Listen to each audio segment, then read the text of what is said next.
Alright, exciting news. So I frickin' got some brackets that were actually tapped this time, so I can finally get this motor and transmission into the subframe.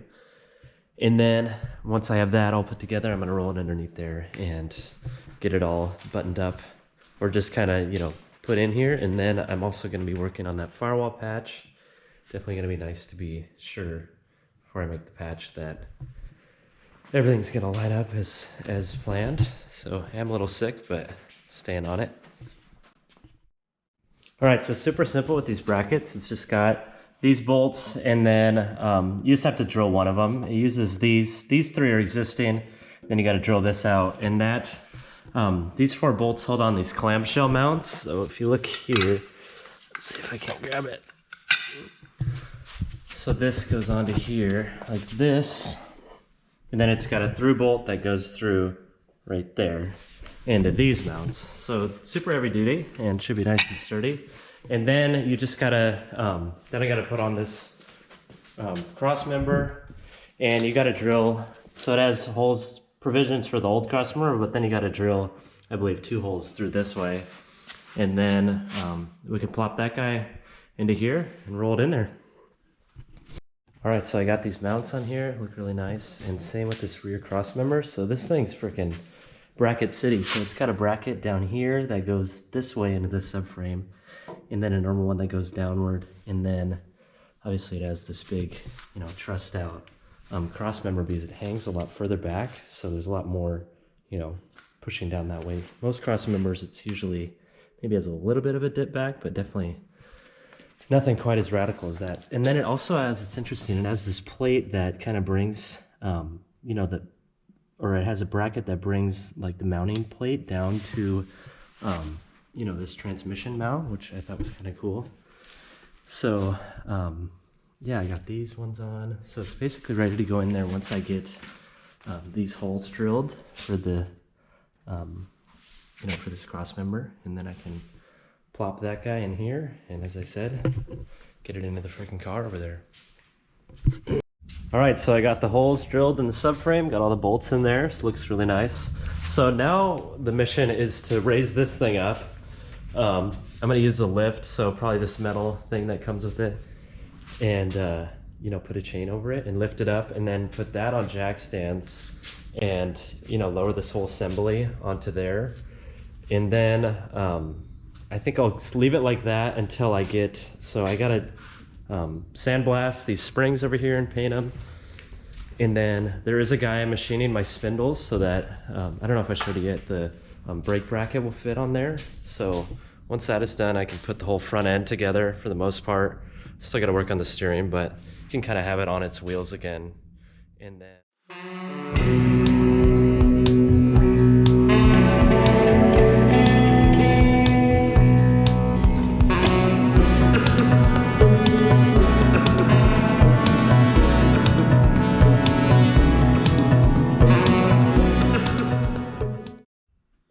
got the frickin' unit in the other unit, so we're making progress.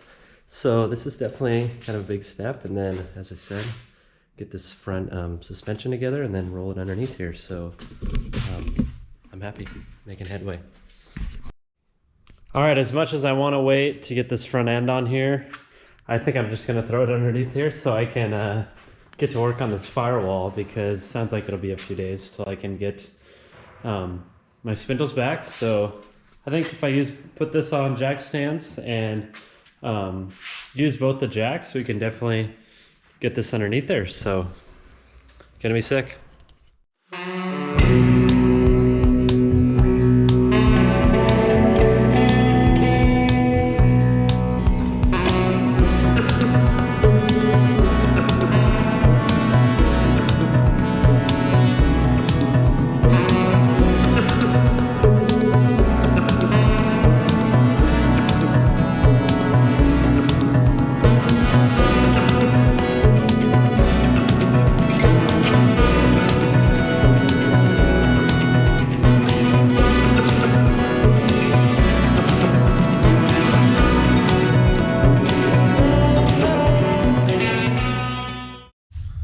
right, so I busted out kind of this second to last patch for the most part, so I just still gotta patch that one. But I'm a little confused. You know, I'm on these groups online, and I asked them if you can paint over this like surface rust, because I can't really sandblast in here. And I'm wondering, you know, I wire brushed it, and I'm wondering if you can paint over it. So I'm definitely gonna let you guys know as to what you're supposed to do. What up, what up? So on the rust converter subject, rust converter is basically just a chemical solution that kind of primes the surface and converts iron oxides into a chemical barrier. And whenever you use it, I have used it before, but I just kind of reached out to see if it was necessary, and it is necessary. And it converts the rust into like an adherent black layer that then can be painted over after a little bit of surface prep. And definitely important for it to be used to neutralize the rust before you go about putting on some nice epoxy primer or whatever you like to use to stick to bare metal. And safety precaution, definitely very important to wear gloves because it contains some pretty nasty chemicals like phosphoric acid and you know, among others. So wear gloves and protect those hands.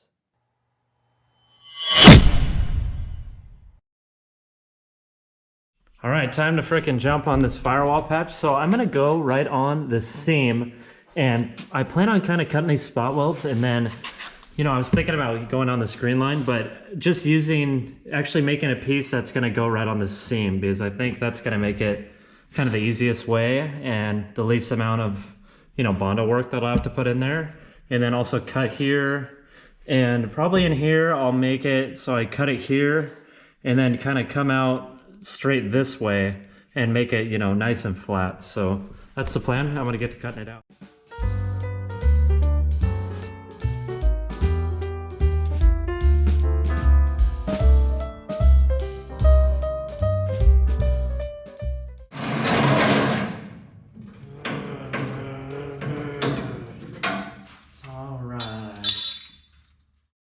All right, so a little trick that I'm using here is using tape to kind of get some straight lines. So my plan is, you know, to cut this way, and oh shoot, I need to move this one upward because I want to double it up right here because I am cutting kind of on a critical seam here, and then, you know, slip the metal down the backside, and that'll allow it to be stronger. And then I can plug weld through both pieces of metal there, make it nice and strong. I'll probably put some welds on this side as well. And, you know, I have a nice line in here, so it should be easy to make a patch that comes this way after I make the main patch that goes over this way.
All right, so I got this patch looking really good, fits excellent. So I was thinking that I was gonna make a patch for the inside, but you know, I have this extra metal here, so I figure might as well just try and bend this down and basically make it a one-piece panel instead of trying to make another patch.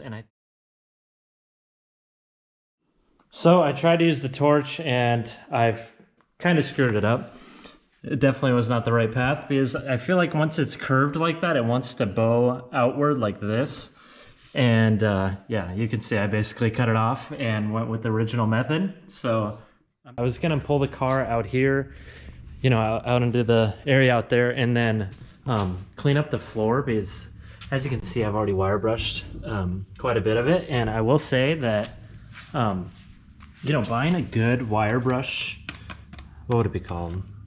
Like the thing that goes on the grinder, that's a wire brush. Buying a higher quality one than the Harbor Freight ones, definitely a good move.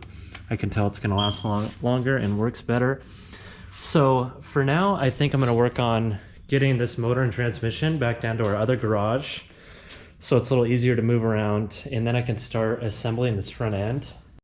All right, so I threw the subframe back in here to just kind of check fitment here. Everything looks pretty good, plenty of clearance, but I did notice that back in there, I don't know if you can see, the transmission is kind of hitting the tunnel, so I'm gonna kind of bang it up.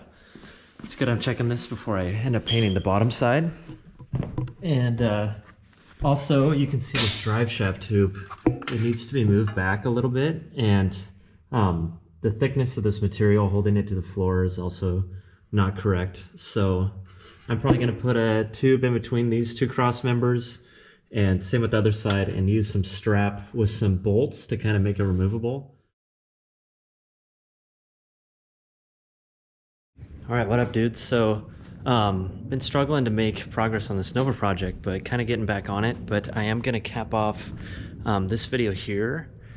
I'm not exactly sure what I last talked to you guys about, but the plan now, come up with a solid plan, is to kind of weld a little more on these braces, because we're gonna be putting quite a bit of power through this chassis, and then paint this firewall in the underside, kind of where the subframe's gonna be, and then stick the subframe in there, then work on the subframe connectors, right, because then it'll all be painted. I want it to drop it back out or mask it off to try and paint the bottom side, and then move forward that way, right? So got to get it permanent and get this painted. So I'm working on next video. I'll be making a patch for this, seam sealing this, probably putting some Bondo on here, and dialing in those welds, smoothing them out, and yeah, lots to look forward to. It's kind of tough to be in here when the weather's so nice. Nice to go out and enjoy the old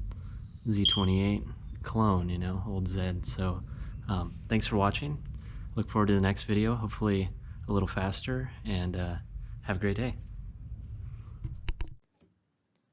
Hey, thanks for stopping into the Bluebird Enterprises YouTube channel. If you like what you saw, give me a big thumbs up, and hopefully you're leaving with a bigger smile than you came in with.